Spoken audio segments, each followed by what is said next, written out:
Awaken to hair growth. Awaken to hair growth because there is possibility to get your hair back. Awaken to hair growth because we're not told that we're able to conquer and overcome alopecia. Awaken to hair growth because I want to be a positive light and beacon for you because I've healed my alopecia and now I help others do the same with different types of alopecia, men, women, children of all ages, of all races and ethnicities.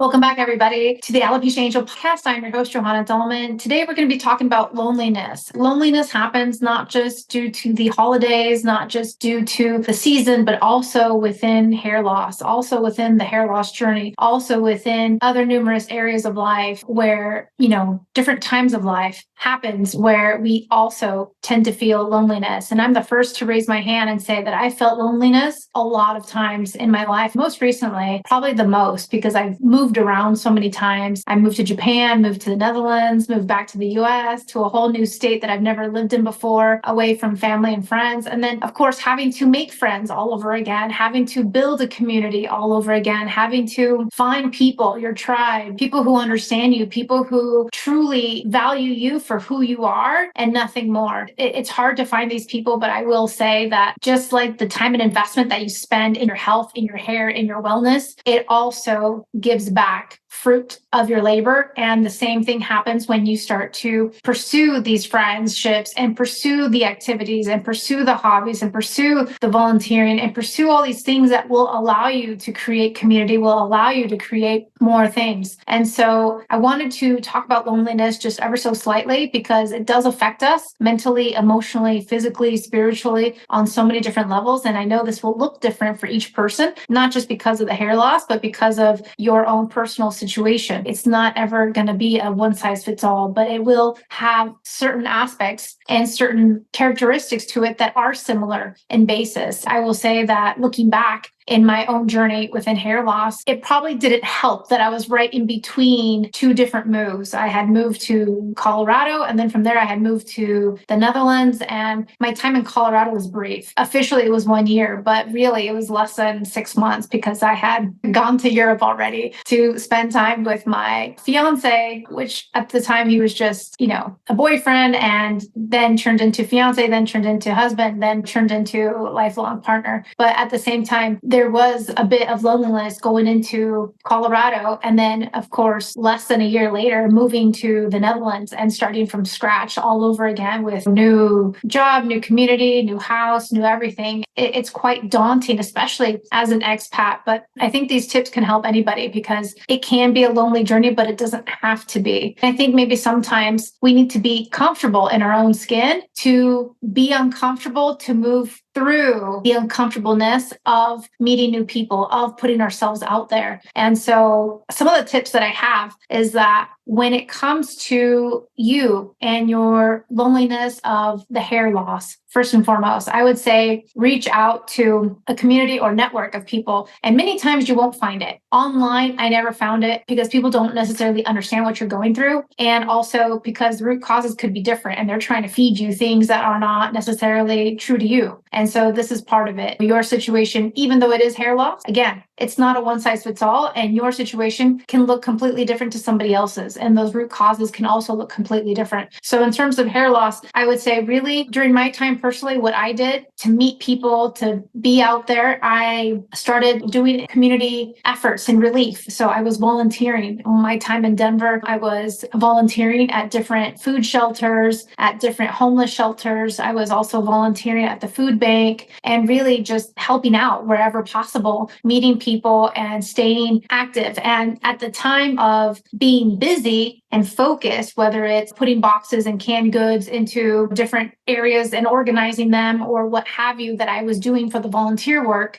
it allowed me to put my worries, my cares, my concerns, my own issues aside. And it allowed me to focus on the here and the now. So staying present. And I know staying present is really hard, but at the same time, when you're present with a task, then it actually is very easy. Let's say cleaning the house, doing laundry, cooking food. These types of things allow you to to just focus straight on to something that's happening right here and right now versus thinking about the hair loss, versus thinking about the loneliness aspect of everything potentially around you. Volunteering is one thing, community events is another, and just going out and about. A lot of times I've traveled alone, A, because I'm comfortable in my own skin, but B, because I had to for so many years for work. But prior to that, I've pushed myself knowingly, unknowingly into these same circumstances. So if you are not used to or accustomed to, let's say, traveling by yourself, then let's say join a group, join a tour group of sorts for, let's say, interests that are interesting to you. Let's say bird watching or photography, or it could be a yoga retreat or anything else. I'd say gravitate towards these groups that you align with, whether it's age or demographics or interests or countries that you're looking to do, and go with these groups and start traveling. And even just then, as a single person, you will start to find and make new friends just even on the group. I have lots of stories to share in terms of that because I've done many traveling by myself, a lot of adventures by myself, but at the same time, I've always met somebody, and lo and behold, we're still in contact, we're still in touch, and they've been a wonderful part of my life and of these chapters. And so the other thing I would say too is putting yourself out there a little bit more is always good for you in the long run. So let's say you want to attend a conference. You don't need somebody to attend a conference with. You can just go by yourself and meet people and strike up a conversation and this type of thing. And I think those are also very helpful. Many times I actually prefer going by myself because then there's more opportunity that actually lands to you versus you trying to be stuck with a group of people or a cohort and then not any opportunity coming in. I was watching TV the other day and a Harry Potter movie came up. And so my family and I were watching the Harry Potter movie. And there was a scene where the boys had to ask the girls to the dance. I forget which Harry Potter movie it was. In any case, Harry was saying to his friend, how do I even go into speaking to this girl if she's always surrounded and crowded by so many other girls? He makes a good point because it is daunting to try to go into a group, go into a new setting with so many people there, especially when the person that you want to talk to or reach or connect with is surrounded by an entourage of others. But in this case, when you're by yourself and everyone else is by themselves, then it makes it a lot easier to connect with. A lot of other ideas that I could share with you would be these type of Algonquin or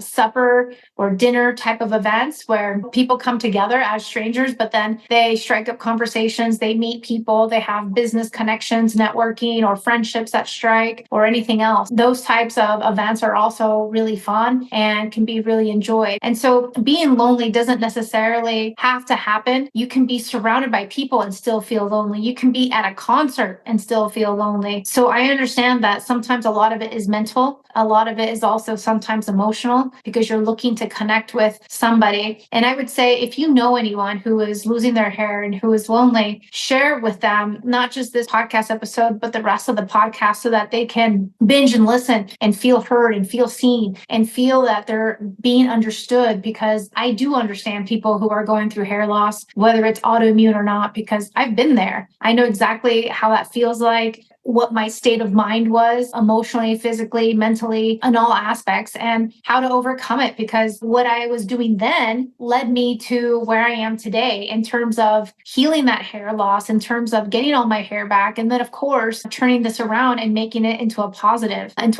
not just for me, but for everyone else going through hair loss, being a voice, a beacon, and a light so that everyone else can see that it's possible for them, but that it's also at their fingertips, at their grasp. And it doesn't matter where they live in Serbia, India, Macedonia, Norway, Switzerland, Ukraine, Mexico, Canada, Australia, New Zealand. It doesn't matter where you live. You can still heal. And this is the key to this. And this is the beauty of the program as well. The other thing that I wanted to mention is that sometimes loneliness gives you signs within the body, and it actually makes you more open to the possibility of disease. And so this is something that I want you to have in the back of your mind so that you can understand that loneliness is not necessarily a good thing. It's nice to take time out for ourselves, but at the same time, if you are feeling lonely during the holidays because of family situations or a grief or a a deceased person that you're longing for or something of this nature, it's necessary to really understand the root causes of our loneliness and to seek help. If joining the communities, if joining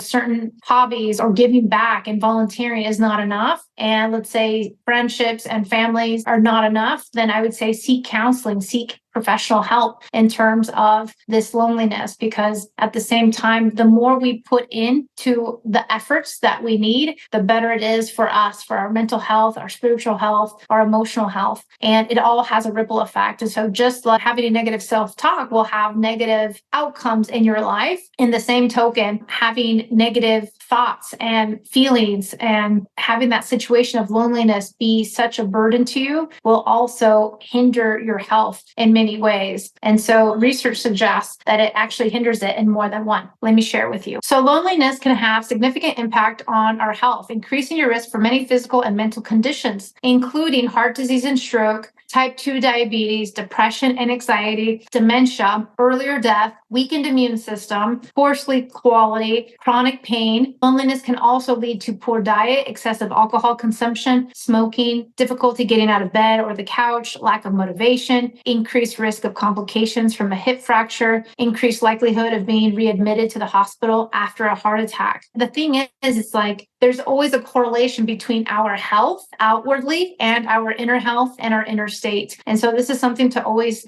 keep in mind, because if we are feeling something, there's always another way or an alternative on how to combat it naturally. And so again, some of those natural ways to combat loneliness is to find that hobby that you've always wanted to take up, adopt a pet, lay off the social media, acknowledge your feelings, practice self-care and gratitude, talking to strangers, which I actually like to do a lot, volunteer, which I love to do as well. I don't have a pet. I'm off social media for the most part. I do acknowledge feelings at the time, and sometimes it's very obvious and it's hard to overcome the isolation. I'll say that for many of you, you've already felt isolation during COVID. And I will say some of the biggest times of my own isolation was with the hair loss, because I couldn't talk to anybody about it because nobody understood. It was really talking to myself, maybe to my husband, but at the same time, it still wasn't the same thing because he didn't understand. He never went through it himself. And so it's one of those things where I understand where you still don't feel completely heard because the other person has never been in your shoes. And I totally get that. The other situation too is that when you're in a new country, as I have been in so many countries living abroad, it's really hard to put yourself out there because not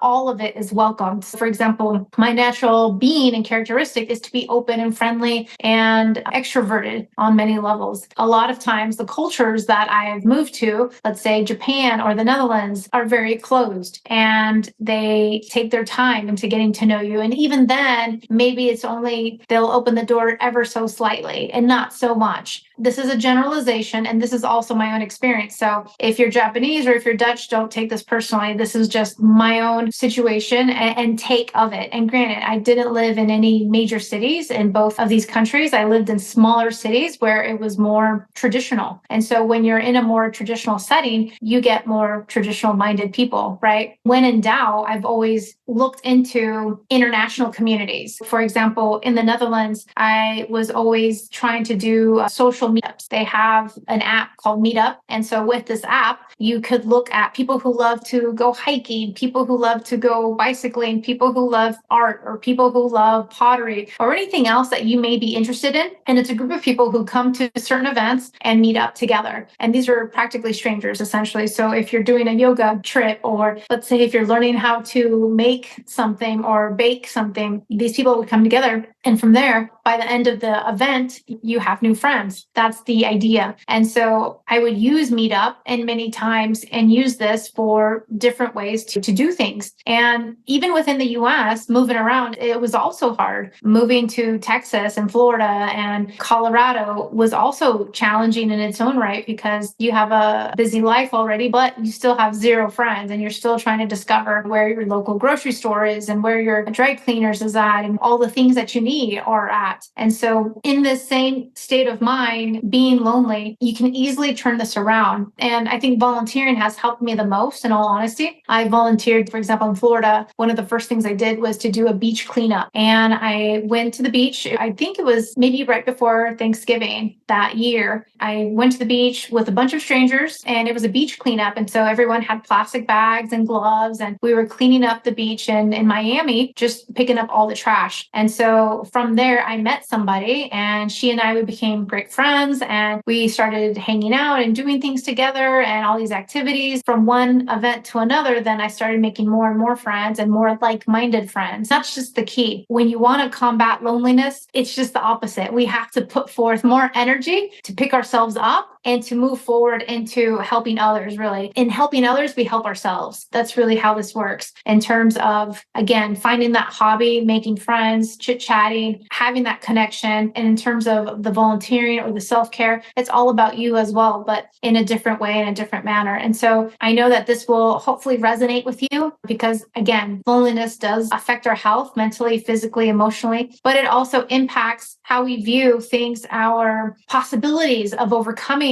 loneliness or overcoming hair loss or achieving our goals. And so spin this always into a positive way, because the loneliness factor is felt within, but at the same time, it can only be surface level. You can just make this surface level and create a bigger community in less time. Another tip I would say is to, if you have the time, is to take a few classes. And this would be anything from guitar to a business course to another language. And even with taking up these new courses, whether it's at a school facility or through a different organization, is that, again, you will start to meet more and more people. And I think that's the beauty of opening yourself up to new possibilities. And I think we should be really concerned when we're not opening ourselves up, when we are becoming hermit crabs, when we are staying within our own comfort zone and we're not pushing ourselves out into the world, because that's when we start to lose hope. We start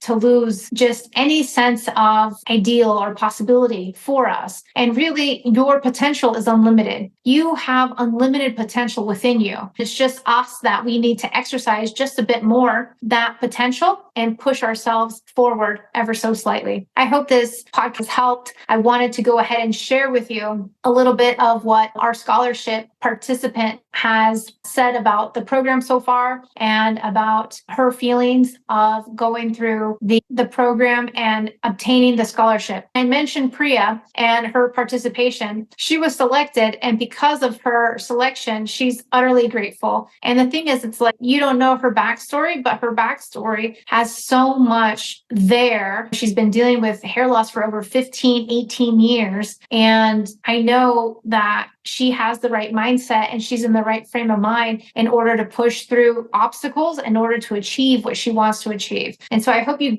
garner some inspiration. The beauty to all this of her story is that in the Indian culture, there's a celebration called Diwali. And apparently she received the notification on this day, on Diwali day. And it wasn't done on purpose. It just happened to be, right? And at the same time, Diwali is like Christmas for Indians, which I didn't know until now. And the beauty of that is that, again, she received it the day that she was losing a little more hope, the day that her light was a little more dimmer. And this is exactly what I want to rebound. I want to regain and have her and you and everyone else regain their confidence, their self-esteem, their hair growth, their health, their ambitions, their goals, and like that future thinking of, yes, I can do it. Yes, I can overcome this. And this is a beautiful example of that. So here you go. Listen in. Thank you so much.